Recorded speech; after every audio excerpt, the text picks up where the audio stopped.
Sir ಈಗ police station ಅಲ್ಲಿ ನಿಮ್ಮ ಗನ್ ಮ್ಯಾನ್ ಹೋಗಿ ದೂರು ಕೊಟ್ಟಿದ್ದು ಸುಳ್ಳ?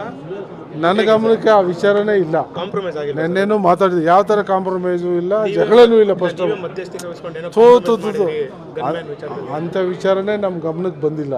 ಇದೆಲ್ಲ ಶುದ್ಧ ಸುಳ್ಳು. ಗನ್ ಮ್ಯಾನ್ ಎಲ್ಲೋದ್ರು ಸರ್ ಈಗ? ಯಾರು ನಿಮ್ಮ ಜೊತೆ ಇದ್ದವರು ಎಲೆಕ್ಷನ್? ಯಾವ ಗನ್ ಮ್ಯಾನ್ ಅಂತ ಗೊತ್ತಿಲ್ಲ ನನಗೆ, ಯಾಕಂದ್ರೆ 5 ಜನ ಚೇಂಜ್ ಮಾಡಿದೆ ನಾನು.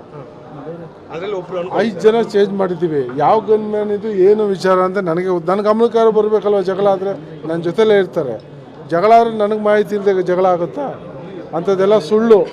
ಆಮೇಲೆ ಯಾರು ಅವ್ರ ಜೊತೆ ನನ್ನ ಹತ್ರ ಬಂದಾಗ ಅವ್ರ ಜೊತೆ ಯಾರು ಬರ್ತಾ ಇರಲಿಲ್ಲ. ಅವ್ರು ಒಬ್ಬರು ಇಬ್ಬರು ಬರ್ತಿದ್ರು ಹೋಗ್ತಿದ್ರು ಅಷ್ಟೇ. ಅದು ಬಿಟ್ಟರೆ ಯಾರು ಜೊತೆಲಿ ಬಂದಿಲ್ಲ, ಜಗಳ ಮಾಡೋ ಅಂಥವ್ರು ಬಂದೇ ಇಲ್ಲ. ನೀವು ಕೂಡ ದರ್ಶನ್ ಅವರ ಆತ್ಮೀಯ ಸ್ನೇಹಿತರು ಸರ್, ಈ ಬಗ್ಗೆ ತಾವೇನು ಹೇಳ್ತೀರಾ ಸರ್?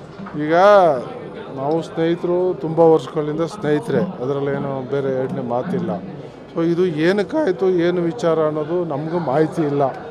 ಸೊ ತನಿಖೆ ನಡೀತಾ ಇದೆ, ತನಿಖೆಯಲ್ಲಿ ಗೊತ್ತಾಗುತ್ತೆ ವಿಚಾರ ಸತ್ಯಾಸತ್ಯತೆ. ಸೊ ಅದು ನೋಡೋಣ ಇನ್ನು ತನಿಖೆ ರಕ್ಷಣೆ ಮಾಡಬೇಕು ಅಂತ ಕೆಲ ನಾಯಕರೇನೋ ಮುಖ್ಯಮಂತ್ರಿ. ಸೊ ಆ ಥರ ಏನಿಲ್ಲ ನೋಡಿ. ಇವಾಗ ಕಾನೂನು ಪ್ರಕಾರ ಕಾನೂನು ಎಲ್ರಿಗೂ ಒಂದೇ. ಯಾರನ್ನ ರಕ್ಷಣೆ ಮಾಡೋದೋ ಯಾರನ್ನೋ ಸಿಗಾಕ್ಸೋ ಪ್ರಶ್ನೆ ಇಲ್ಲ. ತಪ್ಪು ಮಾಡಿದರೆ ಅದಕ್ಕೆ ಏನಾಗಬೇಕು ಅದು ಕಾನೂನು ಪ್ರಕಾರ ಆಗುತ್ತೆ. ಇದರಲ್ಲಿ ಯಾರ್ದು ಇನ್ವಾಲ್ವ್ಮೆಂಟ್. ಸೊ ಹಂಗಿದ್ರೆ ಇಷ್ಟು ದಿವಸ 10 ದಿವಸ ಅವ್ರನ್ನ ಕಸ್ಟಡಿಗೆ ಇಡ್ತಾ ಇರಲಿಲ್ಲ. ಇಂಪ್ಲೇನ್ಸ್ ಮೇಲೆ ಬಿಡೋಂಗಿದ್ರೆ 10 ದಿವಸ ಕಸ್ಟಡಿಗೆ ಇಟ್ಕೋತಿರ್ಲಿಲ್ಲ. ಯಾರು ಮಾಡಿಲ್ಲ. ಮಾಡಿದರೆ ಇದು ಇಂಥ ಪರಿಸ್ಥಿತಿನೇ ಬರ್ತಿರ್ಲಿಲ್ವಲ್ಲ. ಸೊ ಯಾರೂ ಇದರಲ್ಲಿ ಇನ್ವಾಲ್ವ್ ಆಗ್ತಾಯಿಲ್ಲ. ಹಂಗಾಗಿ ಪಾರದರ್ಶಕವಾಗಿ ತನಿಖೆ ಆಗ್ತಾ ಇದೆ. ತನಿಖೆಯಲ್ಲಿ ಏನು ಸತ್ಯಾಸತ್ಯತೆ ಬರುತ್ತೆ ಅದ್ರ ಪ್ರಕಾರ ಕ್ರಮ ಆಗುತ್ತೆ. ಯಾವುದು ರೇಣುಕಾಸ್ವಾಮಿ ಹತ್ಯೆ ಬಗ್ಗೆ? ಈಗ ಹತ್ಯೆ ಆಗಿರೋದು ಖಂಡನೀಯ, ಅದರಲ್ಲಿ ಎರಡನೇ ಮಾತಿಲ್ಲ. ಯಾರೇ ಹತ್ಯೆ ಮಾಡಿದ್ರು ಅದು ತಪ್ಪು, ಇಂಥದ್ದು ಆಗಬಾರ್ದು. ಸೊ ಬಟ್ ಇದರಲ್ಲಿ ಏನಾಗಿದೆ, ಇವ್ರ ಪಾತ್ರ ನಡಿ ಈಗ ಶುರು ಮಾಡೋಣ.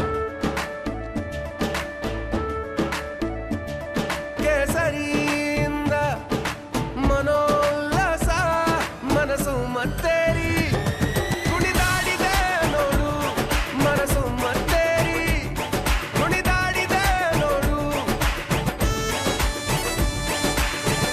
ಕ್ಷಣ ಕ್ಷಣವೂ ಆಚರಿಸಿ ಕೇಸರಿ ಹಬ್ಬ.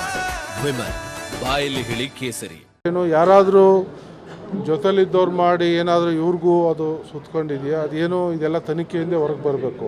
ಸೊ ನಮಗೂ ಅದ್ರ ಬಗ್ಗೆ ಏನು ಮಾಹಿತಿ ಇರಲ್ಲ. ನಿಮ್ಮ ಮುಖಾಂತರ ಏನು ದಿನನಿತ್ಯ ನೋಡ್ತಾ ಇದ್ದೀವಿ ಅದೇ ಅಷ್ಟೇ ಗೊತ್ತು.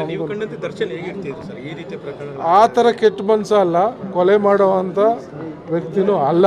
ಇದು ಇಷ್ಟು ಒಳ್ಳೆ ವ್ಯಕ್ತಿತ್ವ. ಸ್ವಲ್ಪ ಸಿಡುಕು ಮಾತಾಡೋದು, ರಫ್ ಆ್ಯಂಡ್ ಟಪ್ಪು ಅದಿದೆ ಅಲ್ಲ. ನನಗೆ ಗೊತ್ತಿಲ್ಲ ಪಾತ್ರದ ಬಗ್ಗೆ, ನಾನು ಇಲ್ಲಿ ಹೇಳಲಿಕ್ಕೆ ಬರಲ್ಲ. ಯಾಕೆಂದರೆ ಇದು ಅಲಿಗೇಷನ್ ಆಗಿದೆ, ತನಿಖೆ ಆಗ್ತಾ ಇದೆ, ಕಸ್ಟಡಿ ಕೇಳಿದ್ದಾರೆ, ಅದ್ರ ತನಿಖೆ ಮಾಡ್ತಿದ್ದಾರೆ. ನಾನು ಅದ್ರ ಬಗ್ಗೆ ನಿರ್ಧಾರ ಮಾಡೋದು ತಪ್ಪಾಗುತ್ತೆ. ಸೊ ಅಧಿಕಾರಿಗಳು ಅದ್ರ ಬಗ್ಗೆ ಈಗೇನು ಕೆಲವೇ ದಿನಗಳಲ್ಲಿ ಅದರ ಬಗ್ಗೆ ಮಾಹಿತಿನ ಹೊರ ಹಾಕ್ತಾರೆ, ಅವಾಗ ಎಲ್ರಿಗೂ ಸತ್ಯಾಸತ್ಯ ಗೊತ್ತಾಗುತ್ತೆ. ಇಷ್ಟಂತೂ ಸತ್ಯ, ಕೊಲೆಗಡಕ ಅಲ್ಲ ದರ್ಶನ್. ಒಳ್ಳೆ ವ್ಯಕ್ತಿತ್ವ ಇರುವಂಥ ವ್ಯಕ್ತಿ. ಸ್ವಲ್ಪ ಸಿಡುಕು ಮನೋಭಾವ ಇದೆ. ಯಾಕೆಂದರೆ ಅವ್ರದ್ದು ನಿಮ್ಗೆ ಗೊತ್ತು, ಎಲ್ಲ ಫ್ಯಾನ್ಸು ನೂಕಾಟ ಮಾಡಿ ಒಂಥರ ಸಿಡುಕು ಸ್ವಭಾವ. ಸಿಡುಕು ಅಲ್ಲೇ ಮಾಡಬೇಕು ಅನ್ನೋ ಉದ್ದೇಶ ಅಲ್ಲ. ನಾನು ತಿಳಿದಿದ್ದ ವಿಚಾರ ನಿಮ್ಗೆ ಹೇಳ್ತಾ ಇದ್ದೀನಿ. ಮಾತಾಡೋದು ಇದು ಸಿಡುಕಾಗಿ ನಿಮ್ಮ ಹತ್ರನೂ ಮಾತಾಡೋದು ಸ್ವಲ್ಪ ಹಂಗೆ ಮಾತಾಡೋದು. ಅದು ಬಿಟ್ಟರೆ ಕೊಲೆಗಡಕ ಆ ಥರ ಬುದ್ಧಿ ಇಲ್ಲ. ಇಷ್ಟಂತೂ ಸತ್ಯ. Thank you.